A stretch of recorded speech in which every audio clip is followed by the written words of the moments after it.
Virgin Most Powerful Radio, sharing the gospel with clarity and charity.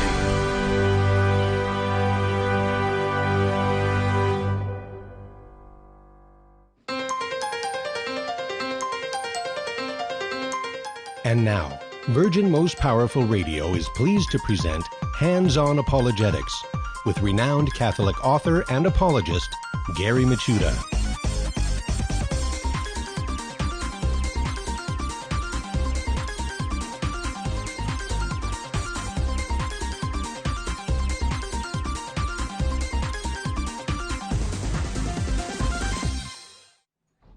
You have entered into Virgin Most Powerful's Apologetics Dojo, and welcome aboard, everybody. I don't know, why does my computer have to update like 3 seconds before showtime?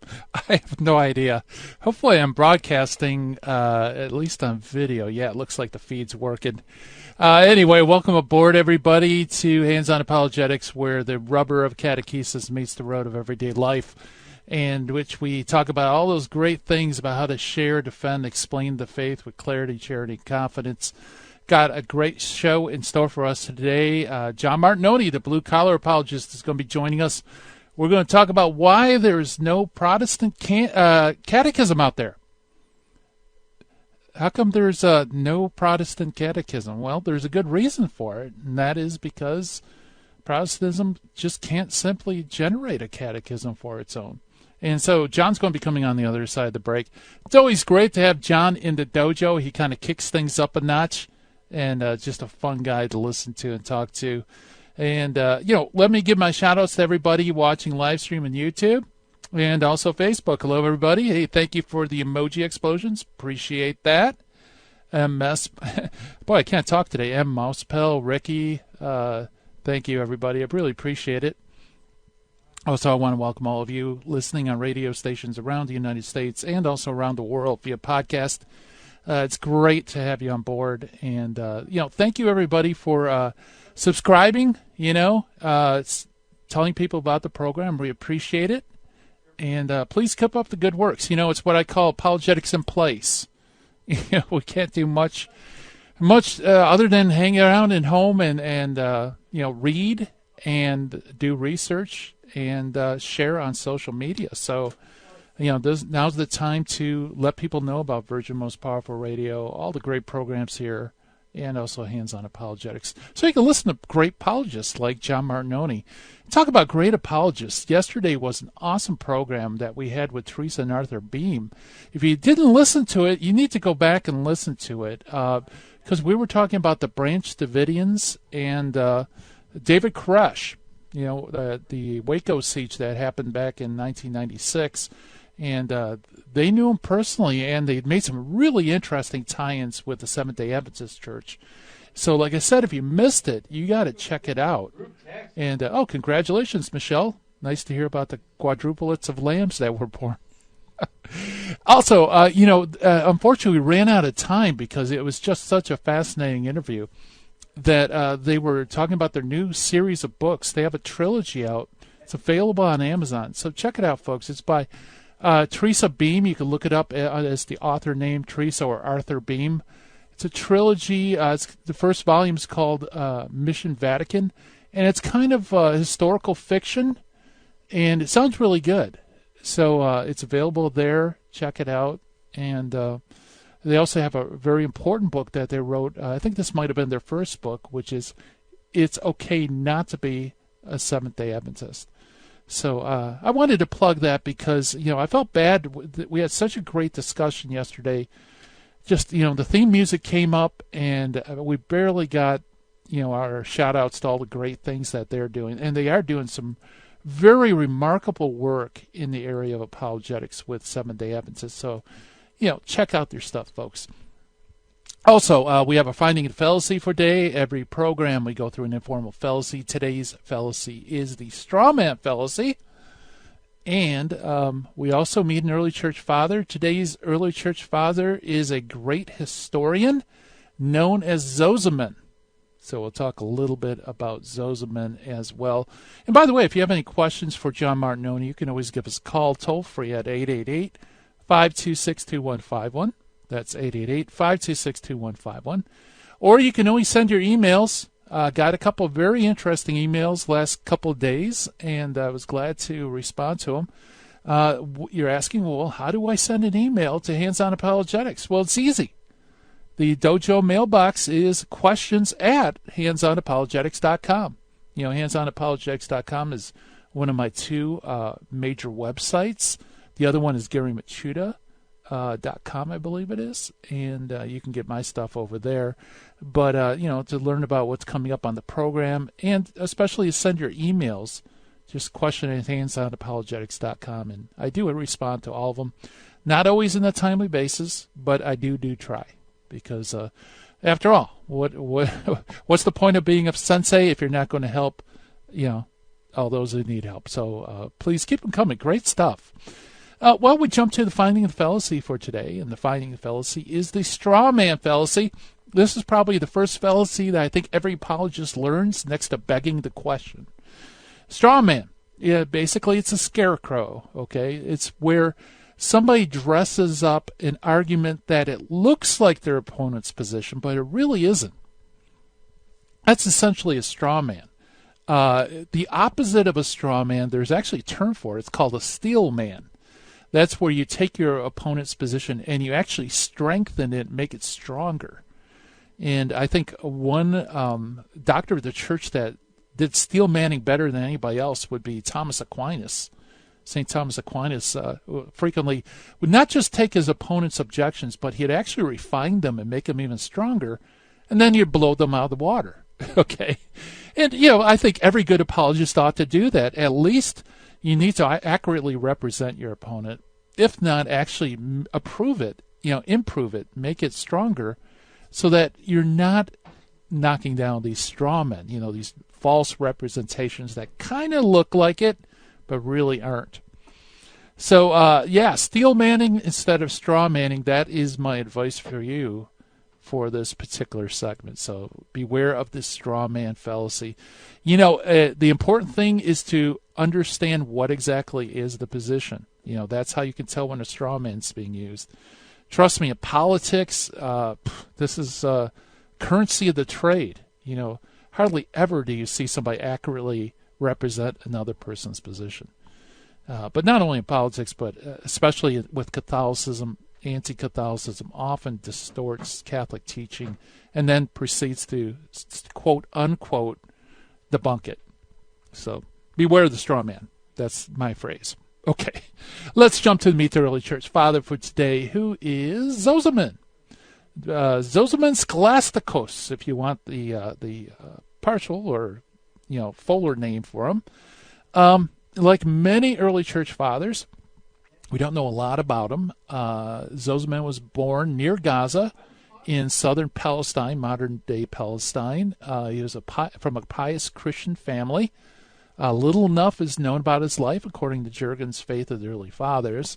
After traveling to Italy, he settled at Constantinople, where, like Socrates, the Christian Socrates, not the Athenian Socrates, the pagan philosopher. But anyway, Socrates was also a church historian. He practiced law, hence the name Scholasticos. No date can be assigned to his birth. And as far as his death, we can only guess that we know he was alive sometime around 439 A.D. How long he lived afterwards is anybody's guess.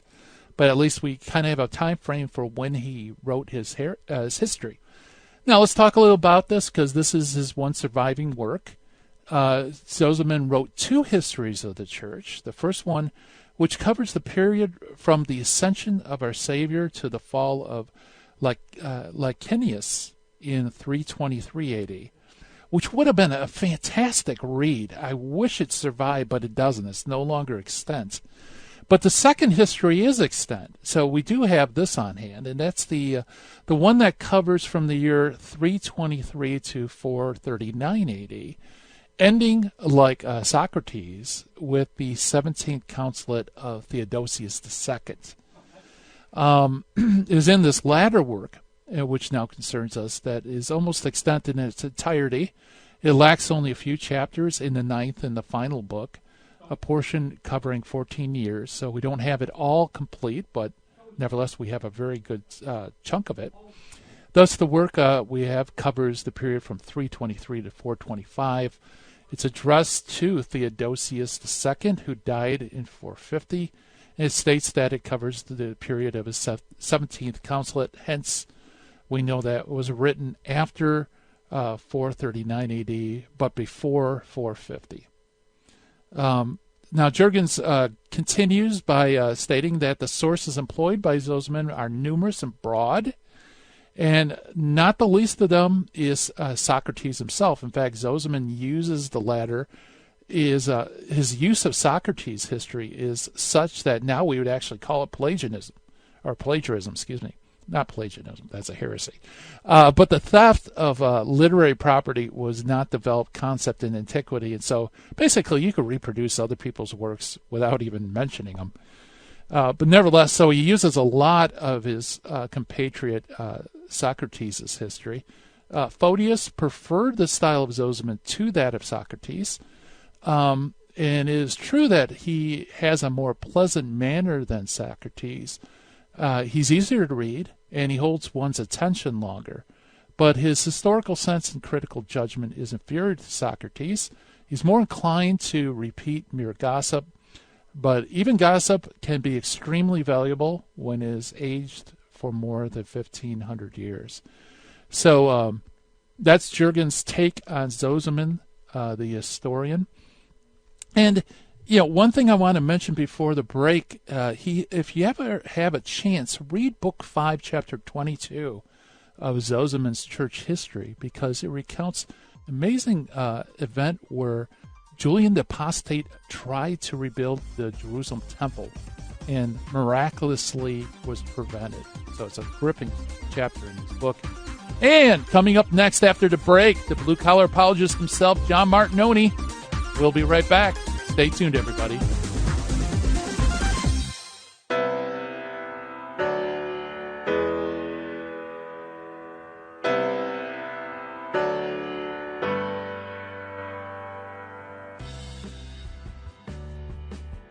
This is Terry Barber. I want to thank you for supporting Virgin Most Powerful Radio. And here's an easy way to support us by going to smile.amazon.com and type in Catholic Resource Center or Virgin Most Powerful Radio.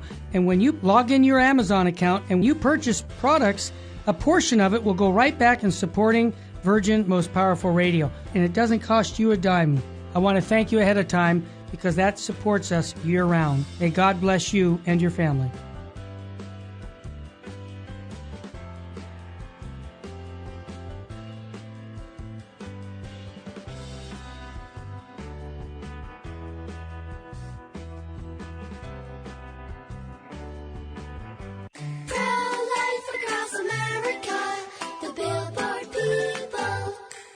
Did you know my mom's gonna have a baby?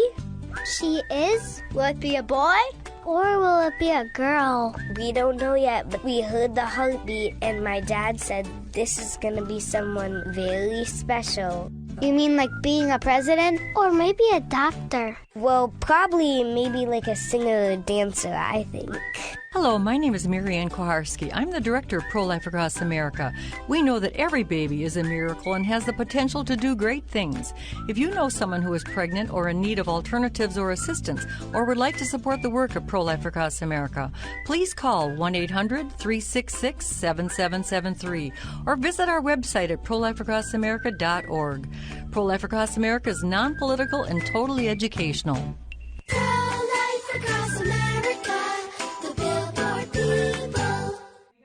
This is Terry Barber. I want to thank you for your support here at Virgin Most Powerful Radio. Here's an easy way to do it. If you're going to sell or buy a house, call Real Estate for Life, 877-543-3871, because they're going to get you a Christ-centered agent to purchase your home or to sell your home. And at the close of escrow, a portion of his commission goes right back to Virgin Most Powerful Radio. Call 877-543-3871. Thank you so much for your support.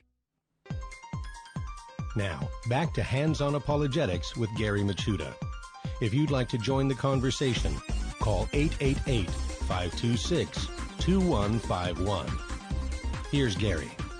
And welcome back, everybody, to Hands on Apologetics. And while we're getting our guest ready to come on the show, I realized that little cliffhanger I gave about Sozomen, many of you may not be familiar with the episode, but it is really, really intriguing. In fact, I include the account in my book, Hostile Witnesses.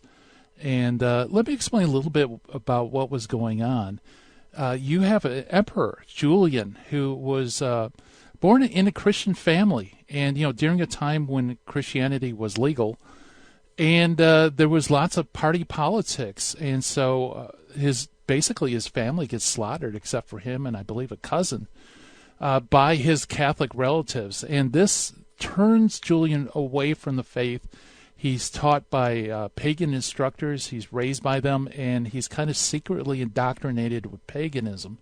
So that eventually, when he does become emperor, he decides that he is going to have this campaign against Christianity and reinstall and revivify paganism, which by that time, paganism was on life support.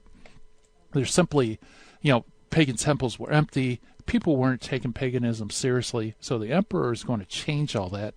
And he decided to make several rules designed to hurt Christianity.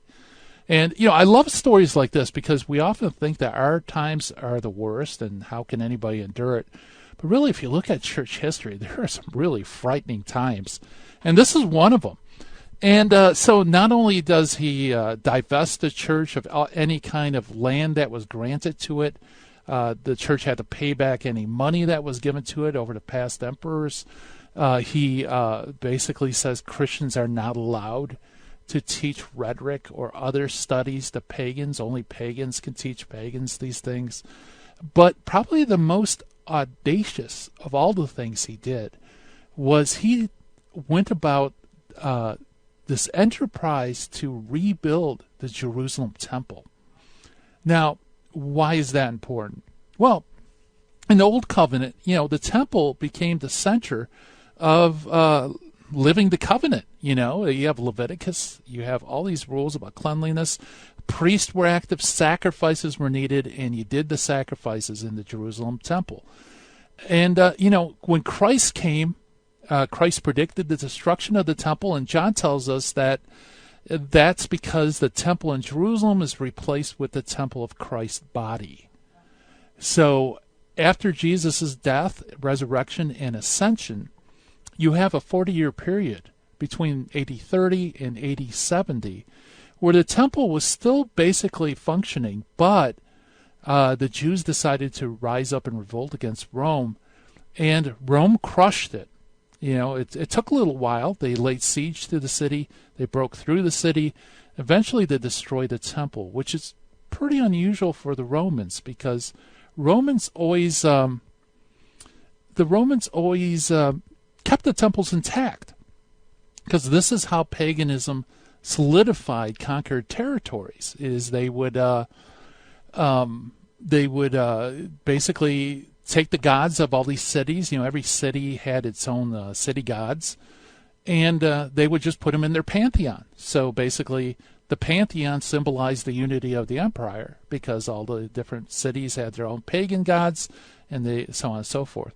But not so with the temple in Jerusalem. The Romans actually did something pretty unusual. They destroyed the temple. They set fire to it, and eventually the temple was entirely destroyed, so that not one stone stood upon another stone. And so this was a very, very important and powerful apologetic for Christians. It symbolized that now the Old Covenant can't be kept as it is written in the law of Moses, right? Because how can you offer these sacrifices if there's no temple, the priesthood's pretty much demolished? How do you do all these sacrifices? How do you keep the festivals? How do you do all this stuff? Well, immediately after the failure of this first revolt, the Jews embarked on a mission to reestablish the temple. And this is the second Jewish revolt. It's known as the Bar Kokhba revolt. Started around AD 132, And so the head rabbi, now talk about scary, the head rabbi identified this guy named Simon Bar Kokhba as the Messiah prophesied in the book of Numbers. He is the true Messiah. He's going to lead the second revolt. They're going to reestablish authority in Judea, and they're going to rebuild the temple. And, of course, Jesus warned us in Scripture, beware of false messiahs. Whenever they say, see, there he is, do not believe him. You know, basically he says, run for the hills when this happens. And that's what Christians did. They didn't have anything to do with this Bar Kokhba revolt. So anyway, the revolt wages against Rome, and they are crushed. They had some initial advances, but ultimately they're crushed. The false Messiah is killed, and Rabbi Akiba, that head rabbi that declared him to be Messiah, ultimately he's martyred. But that's really, folks, a big transition in Judaism, because it becomes a religion of the book. No longer can it offer sacrifices according to the Old Covenant. In a sense, it kind of becomes disenfranchised from the Old Covenant. Where Christianity, on the other hand, doesn't need a temple, because everywhere that Christ is a temple. So that includes the Eucharist in every church, which, throughout the world we offer these pure and clean sacrifices, according to Malachi 1:11. And also, of course, we have Christ within us, so our bodies are temples as well. And so that's the displacement of the Old Covenant by the New. Okay. Now, that being said, along comes Julian. Now, Julian's, I think it's 4th century. He wants to kind of kickstart paganism. So what does he do? He decides that he's going to rebuild a temple in Jerusalem. And this is a huge project. Huge project. Because, the temple was extremely big. It's ornate. In fact, some people say it really can't be reproduced, because apparently there are certain facets of the temple that can't be constructed. It was constructed by supernatural means. So anyway, he employs this. And this is what Sozomen says in Book 5, Chapter 22. He talks about how the Jews, many of the Jews thought, hey, this is great. It's time for the temple to be rebuilt. There was lots of public money that poured into the rebuilding of the temple. Also, Jewish people donated money to rebuild the temple. And, pagans who hated Christians also joined in. And a very earnest attempt was made to, get this project underway. In fact, it did get underway. And the idea is, if they can reinstall the temple, then the Jews can once again practice the Old Covenant. And if the Old Covenant's still in effect, then guess what? We don't need a new covenant, and Christianity is obsolete. At least that's the thought of Julian the Apostate. So work begins. Like I said, there's public money, there's engineers, a lot of people donate. And then what happens is something really mysterious happens. Let's see if I can find it. The emperor and other pagans and all the Jews regarded every undertaking, this is Sozomen, as secondary in importance to this. Although the pagans were not well disposed towards the Jews, yet they assisted them in the progress of the enterprise, because they reckoned upon its ultimate success and hoped that by means of it to falsify the prophecies of Christ. Besides this motives, the Jews themselves were impelled to consideration at that time to arrive at rebuilding the temple. And then when they had removed the ruins of the former building, they dug up the ground and cleared the way for its foundation. It is said that on the following day, when they were about to lay the first foundation, a great earthquake occurred, and by violent agitation the earth stones were thrown up from the depths, by which those Jews who engaged in the work were wounded, and as likewise those who merely were looking on. Houses and public porticles and the site of the temple, near the site of the temple, which they were diverted themselves, suddenly thrown down. Many were caught thereby. Some perished immediately, while others, half dead and mutilated of hands and legs, and others injured the other part of the body. When God caused the earthquake to cease, the workmen who survived again returned to the task, partly because of the edict of the emperor, partly because they were themselves interested in the undertaking.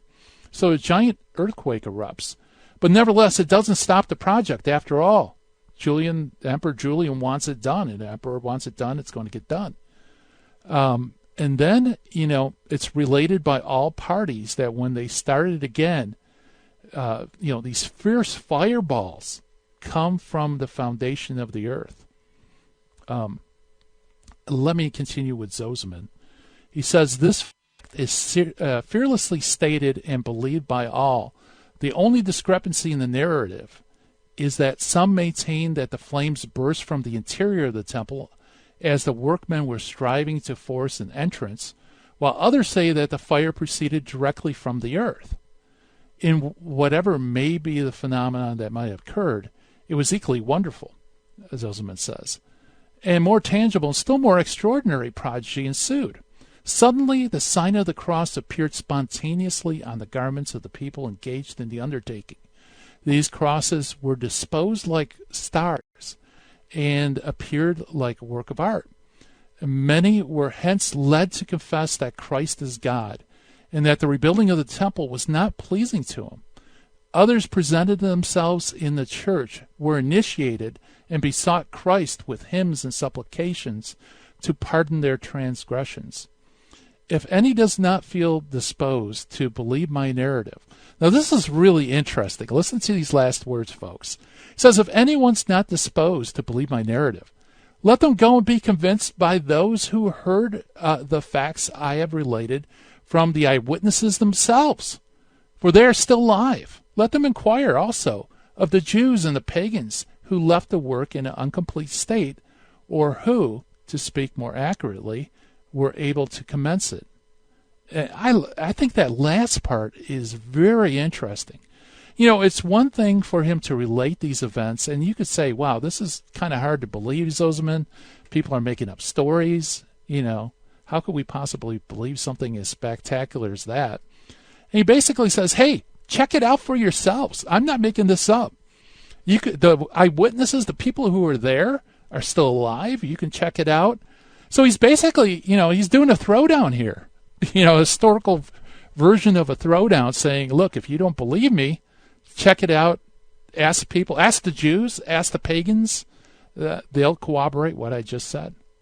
And so that's why I think, this fascinating episode of how Julian the Apostate tried to undermine Christianity is, a very fascinating chapter in history, because Sozomen was confident that based on all those involved in the event, they would all say the same thing. So anyway, that's Sozomen, our early church father. We're still working on getting the blue-collar apologist John Martignoni on the phone. God willing, we'll have him on the other segment. Stay tuned, everybody. Listen to Hands On Apologetics.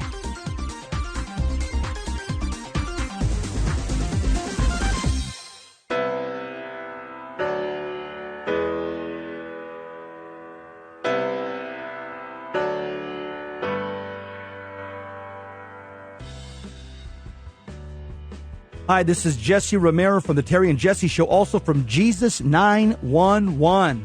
Let's face it, we all need to use the internet, but we need screen accountability. Why? Pornography is a huge problem, especially on the internet. And every time we tap into the internet, we get bombarded with images and temptations that degrade our humanity. So we need Covenant Eyes to block these pornographic sites and advertisements from infiltrating our lives. Covenant Eyes helps us take custody of our eyes and custody of our intellect. So I recommend you go to covenanteyes.com and type in the promo code VMPR to support the network.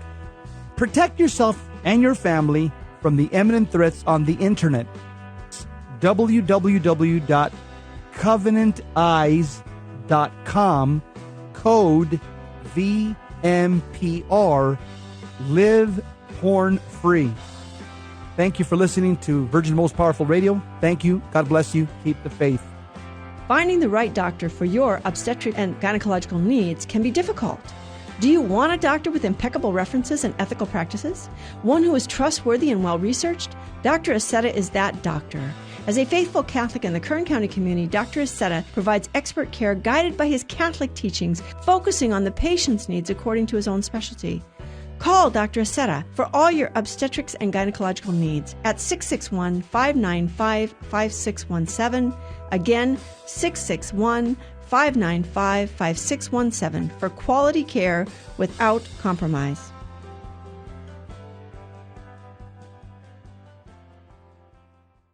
Buying or selling your home or your business property? This is Terry Barber. Real Estate for Life underwrites the Terry and Jesse Show. And they can connect you to one of 900 pro-life real estate agents around the world. And when they receive their referral fee, they will give 80% of it to a pro-life organization. Wow! That's 80%!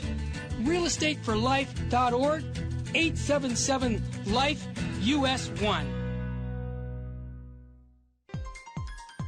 Now, back to Hands on Apologetics with Gary Machuda. If you'd like to join the conversation, call 888-526-2151. Here's Gary. And welcome back, everybody, to Hands on Apologetics. And, yeah, we're having trouble getting a hold of John Martignoni. So hopefully we'll be able to get him on before the show and talk about his thesis that Protestantism is incapable of producing a catechism. So we're working on that, folks. So, hang in there. You have to bear with the sensei, at least for a little while. But anyway, it does give me a chance to jump to some emails that have coming in through the Dojo mailbox. And just the other day, I received an excellent question. This one gentleman asked that the early church fathers are available free online through what's known as the Schaff translation. This is referring to Philip Schaff, who is a very anti-Catholic historian. I believe he lived near the end of the 1800s, but he made a translation of the pre-Nicene, Nicene, and post-Nicene fathers. And it's available for free, and he was just asking, is it worth using this? Or is it reliable? He just wanted general information about it. My reply, actually, Shaft is, there's good things and there's bad things about this particular collection. By the way, there's also Roberts and Donaldson also does an edition of the same set. It's basically the same collection. There's good points and bad points. The good point is it's free, okay? And the English is fairly modern, so it's easy to read. So you can't be free. It's also a fairly decent translation into English because, of course, the early church fathers wrote in Greek, some in Syriac. We need to translate this and also, of course, Latin. Translate this in English, so that's fine. Another one negative is it doesn't include all the early church fathers. It does include, I think, the most important ones, but there are lesser ones that aren't included in that collection. And by the way, I believe, I could be wrong, but I believe the text is the text that's used for newadvent.org. They use the Shaft translation. Okay, so the bad points of Shaft. First, his footnotes. I don't know if this free version includes the footnotes to Shaft. If it does, you'll find out these footnotes are virulently anti-Catholic. Okay? Now, that's actually, it could be a good thing because I have a good friend, Dave Palm, who, he told me he loves the Shaft because whenever they make a footnote, he looks it up because he knows whatever they're footnoting says something distinctively Catholic. So it actually helps him with apologetics. So in a way, you have the benefit of this anti-Catholic person flagging you with all the best text from the early church fathers. But the footnotes themselves aren't very helpful. Over the years, I had to look at the original and compare Shaft's translation to the original text, especially in some very key ones that confirm Catholic doctrine. And I found that Shaft sometimes does kind of downplay or water down the translation so as to avoid embarrassing things. I found that in a number of places. or he'll insert words and brackets that aren't there in the original to kind of put his own interpretation into the text. That being said, it's serviceable. You could use it. It's a good thing because Protestants and Catholics can both appeal to the same works. But if you run into something that sounds Catholic, but the translation doesn't seem quite right, you got to jump to either learn the original and find out what it says in the original, or go to Catholic translations. Now there are a couple of really good Catholic translations out there, but unfortunately, folks, they are pricey. They're all hardback books. They're only, they might have a book for a particular father or a particular work. Usually that's like $20 a pop at least. So you're talking about possibly hundreds of dollars if you want to get a good Catholic translation. I'm sure that there are many Catholic translators out there who are working on, providing something that's free that everybody could use. And we really need that. We really do, because Shaft is okay, but like I said, he's kind of wishy-washy in some areas. But speaking of wishy-washy, here is a gentleman who is anything but wishy-washy, and that is John Martignoni. John Martignoni, by the way, is a good friend of our show. You've heard him on Open Line on EWTN. And he's also the founder of the Bible Christian Society, where he has all sorts of really great free, we were just talking about free material, free talks and outlines and writings and articles. And John Martignoni, welcome to Hands On Apologetics. A good friend who leaves you hanging, right? Well, that. Apology. Oh, no problem. There's life. Things come up. I mean, in fact, you missed it. Right before the show came up, my computer started updating and stuff, and it was just chaos. So you can't plan for this stuff. No, and I leave home this morning going, okay, I got to remember to call Gary's show at 10 after 12, my time, and boom, it's gone from my head once I get to the office. So, but anyway, my apologies, sir. Oh, no problem. No problem. So, let's talk about Protestantism, and can it make a catechism? Is that even possible? Yeah, I've got this series that I've been doing in my newsletter called Problems with Protestantism, and one of them is there is no Protestant catechism. And people are like, well, how is that a problem, John? I was like, well, people ask a Catholic, what does the Catholic Church teach? Oh, if a lot of times the Catholic can answer, but a lot of times he can't. He says, well, here's a catechism of the Catholic Church that explains probably 99.9% of Catholic teaching. So, if you ask a Protestant, well, what does the Protestant Church teach on this particular topic or this topic? Well, that all depends on which Protestant you're talking to, because there are some, the vast majority of Protestants believe in this thing called salvation by faith alone. But there are a number of Protestants who don't. A number of Protestants believe in the rapture, but there are a number of Protestants who don't. The Protestants who do believe in a rapture, some of them believe in a pre-tribulation rapture. Some of them believe in a mid-tribulation rapture. Others believe in a post-tribulation rapture, and there are others who believe in one or more raptures. Then there are people who there are some denominations have bishops, others don't. Some have priests, others don't.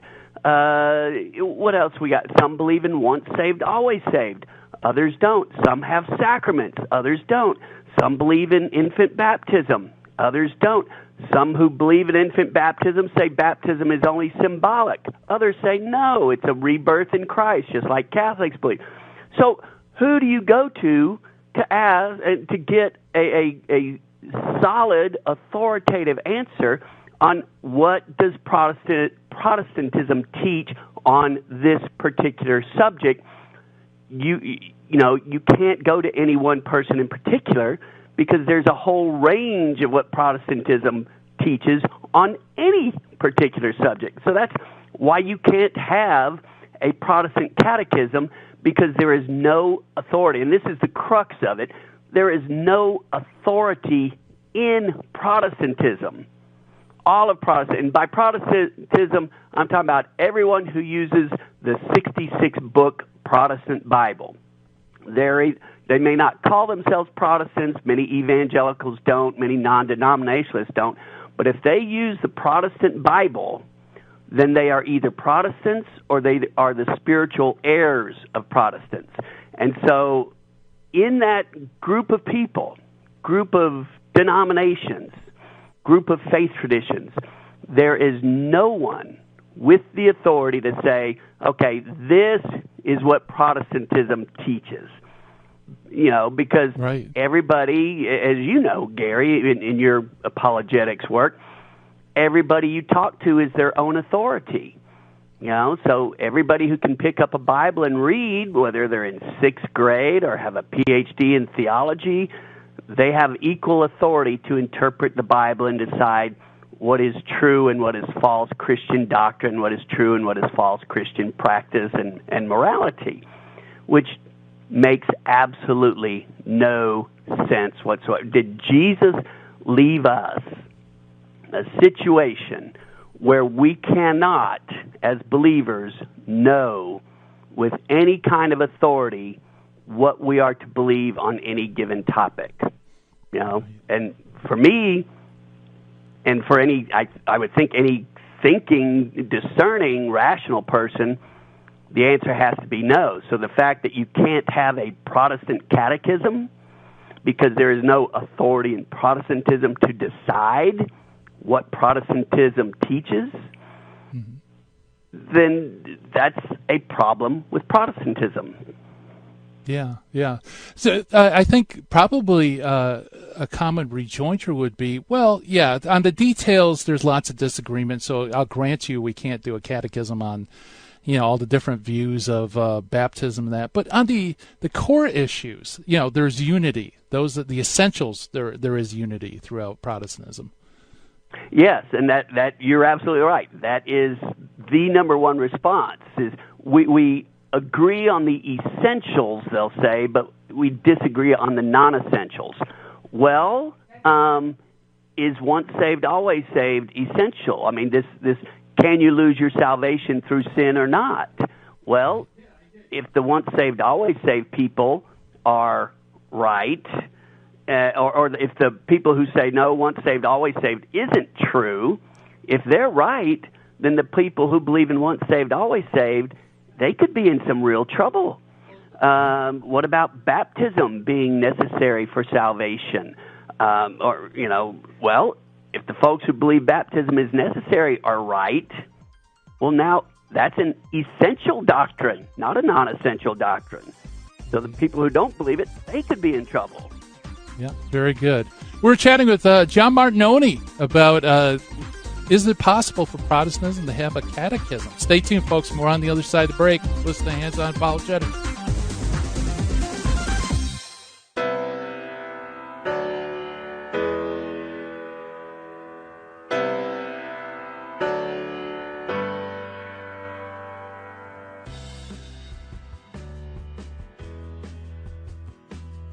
Welcome, Daniel. You're on the line. What's on your mind, brother? Hi, I just wanted to share a testimony about Virgin Most Powerful Radio. I had a buddy at work who, you know, he's a lukewarm Catholic guy, and I wanted him to start listening to the Terry and Jesse show, so I kept telling him to download the app, and he kept putting me off. So one day, I grabbed his phone, and I downloaded the app for him. I went on vacation, and I kept telling him to listen to it. He was kind of put me off. I came back from vacation. He comes to my cubicle, and he says to me, "Hey, man, I've been listening to Terry and Jesse's show, and it's great." And it's made a big impact in his life. The guy, he's going to weekly adoration a couple times a week. He goes to the Mass in the morning. He's an on-fire Catholic, and he promotes the Terry and Jesse show on the Virgin Most Powerful Radio. Daniel, what a testimony. And I want to encourage our listeners to get those cards by going to virginmostpowerfulradio.org and do what Daniel's doing. Go out and spread the faith by inviting people to listen to Virgin Most Powerful. Daniel, thanks for your testimony, brother. God love you. You're welcome.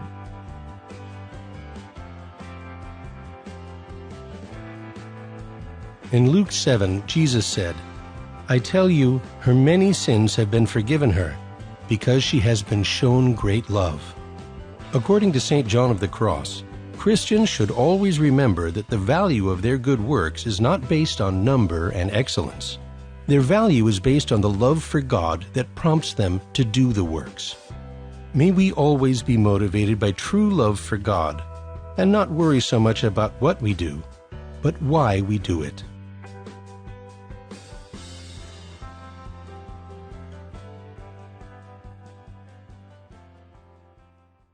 Buying or selling your home or your business property? This is Terry Barber. Real Estate for Life underwrites the Terry and Jesse Show.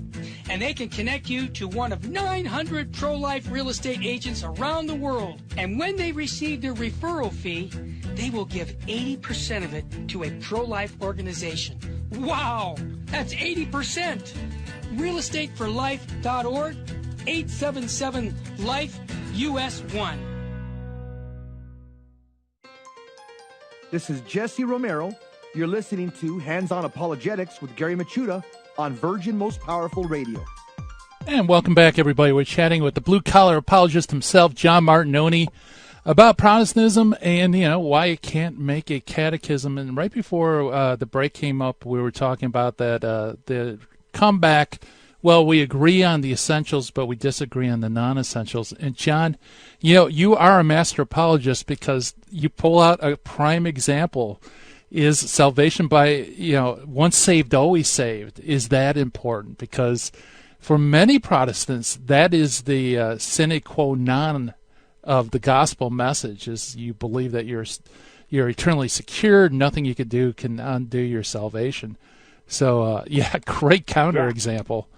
Yeah, and I had one where I know of this very large Baptist church here in Birmingham where the deacon of the church was married to this woman who was a friend of mine, and the deacon ended up having an affair, divorced his wife, married this other woman 2 months after he had divorced his wife. The original wife of the deacon went to the pastor of the church, said, "Hey, he committed adultery. He shouldn't be a deacon here anymore." And the pastor's response to her was, "Well, it didn't have any effect on his salvation." Whoa! So wow. It's a dangerous doctrine, this once saved, always saved. And so if the people who believe in it are wrong, well, that's a core issue, and you're getting it wrong. And the other thing is on that is, where does the Bible say, these people who say we believe in the essentials and we disagree, or we agree on the essentials, disagree on the non-essentials, where do they get all their doctrine from? From the Bible, because they go by sola scriptura, the Bible alone. So the question I come back with them is, number one, I said, well, where in the Bible does it say that there are some doctrines from God that are essential and some are non-essential? And number two, since you get all your doctrines from the Bible, which part of Scripture do you consider non-essential? And I haven't gotten a good answer yet, Gary. Boy, that's a really good counter question. That is tricky, because either they are forced to admit, well, we believe and do things that aren't in the Bible, which they wouldn't. But if they do, how do you answer that question? That's brilliant. Yeah. Well, yeah. In fact, I'm from Alabama, and every now and then we get something right, Well, there's a case. Actually, El Cresto ran into this, very similar to the one you gave, where he was a pastor at his own church, and I think one of his deacons committed adultery. But the deacon, so he said, you can't be a deacon anymore. So he downgrades him, and the guy basically goes and he joins a church down the road and becomes a deacon over there. And so he contacted the pastor and said, "Look, I don't know if you know this, but this person committed these grave sins," and so on and so forth. And the pastor's like, "Yeah, that's fine. We don't care about that." And he realized, there's something rotten in Denmark, where how do you practice discipline? His church didn't care. He kept him as a deacon. Yeah. It's like, and it has adultery, divorcing your wife, remarrying another, where, Jesus says anyone who does that commits adultery, and he had committed adultery with the woman before divorcing and remarrying, that has no bearing on your salvation? Really? Yeah. Wow. Yeah, I think you should label that as an essential issue. Yeah. Well, and then baptism. What if baptism is necessary, as it says in John 3, to enter the kingdom of heaven, being born again of water and the Spirit, which is baptism? What if that is necessary? Well, then all of a sudden, infant baptism, in particular, becomes an essential doctrine as opposed to a non-essential. If baptism is just symbolic, well, then it's a non-essential, quote unquote. But if it is necessary, it's an essential.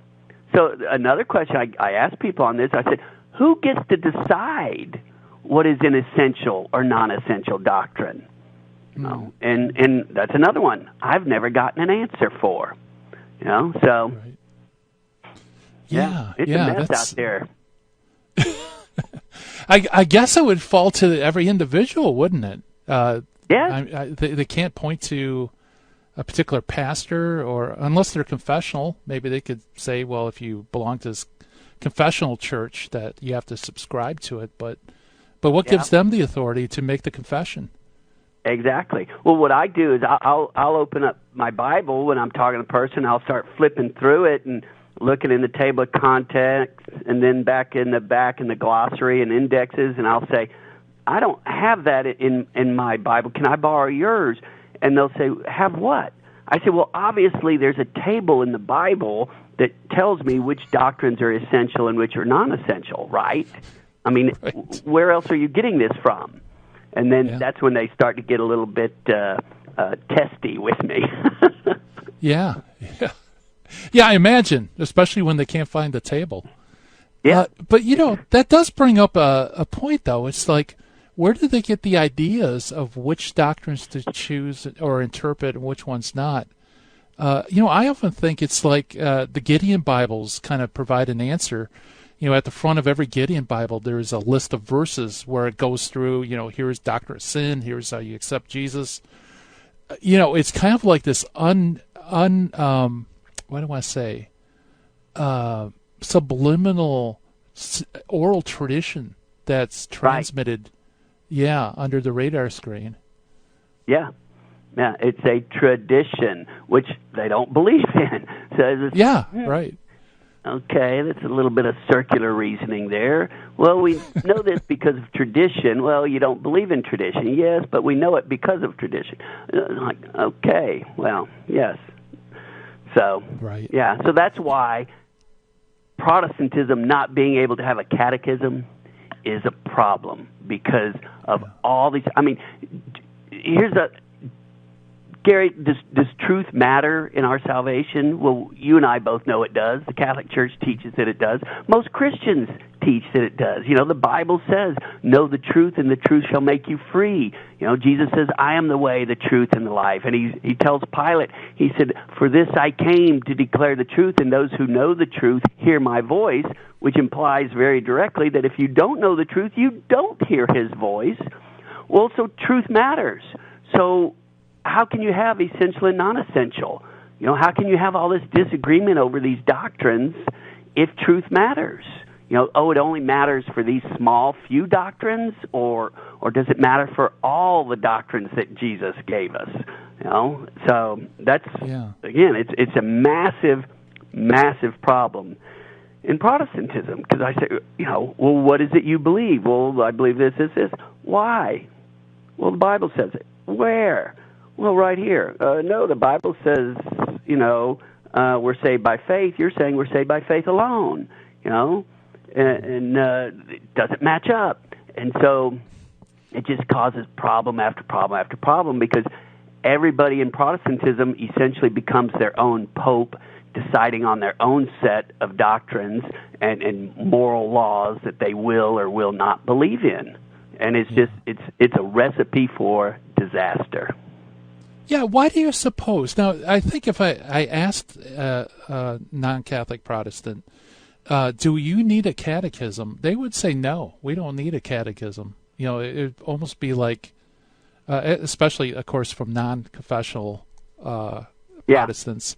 Why do you think they don't see the need for something like that? Well, they'll say they have the Bible.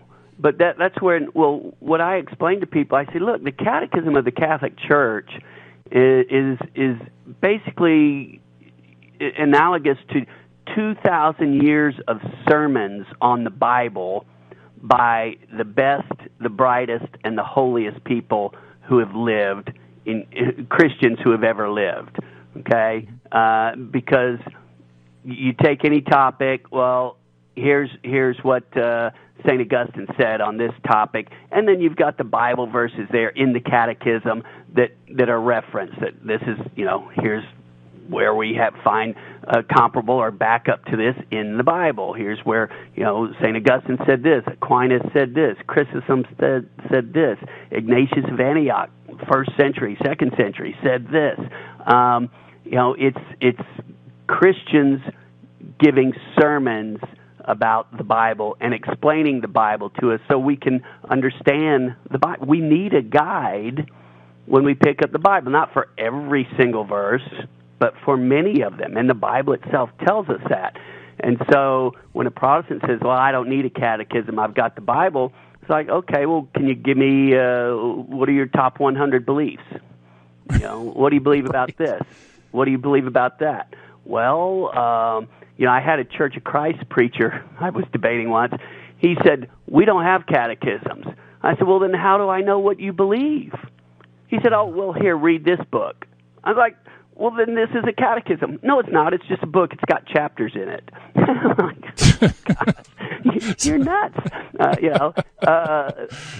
So I said, how can someone know what Baptists believe? Well, it's on our website. Well, but if I look at the First Baptist Church of Birmingham versus the Second Baptist Church of Birmingham versus the Third, it might differ. And it definitely differs from what the Methodist Church says and what the Anglican Church says and what the Presbyterian Church says. How do I know what you believe? That I may be saved? Well, just read the Bible. It's like, oh, my gosh. Yeah, it just goes around and around in a circle. Yeah. Yeah. One of my favorite things to do is when someone says they believe in once saved, always saved, I ask them, I say, well, do you believe there are people out there who believe that they're saved, but they really aren't? And every single one of them, without exception, says, yes, I do. I say, okay, so there are people out there who believe they're saved, but they really aren't. And then I say, are you saved? And they'll say, well, yes, of course. I'll say, well, wouldn't someone who thinks they're saved but really aren't answer me the same way? Well, yeah, I suppose that. So are you saved? Well, yeah. Well, how do you know? I know in my heart. Well, wouldn't someone who believes they're saved but really aren't answer me the same way?